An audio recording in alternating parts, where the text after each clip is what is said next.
ભાવનગર શહેરના ચાવડીગેટ વિસ્તારમાં ટેમ્પલ બેલના બનાવેલા વર્કશોપમાં એક યુવાનનું અકસ્માતે મૃત્યુ નીપજ્યું હતું।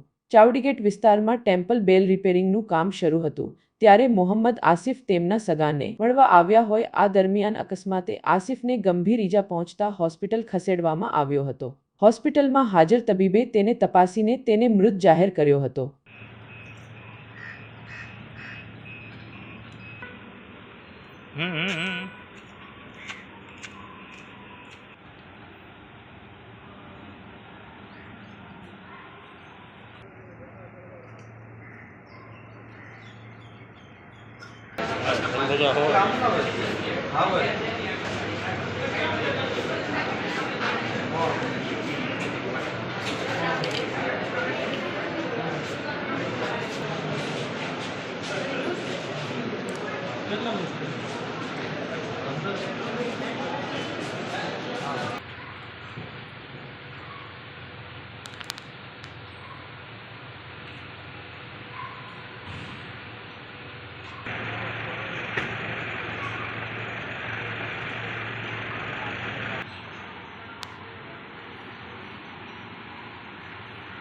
आप लोग आएंगे भाई।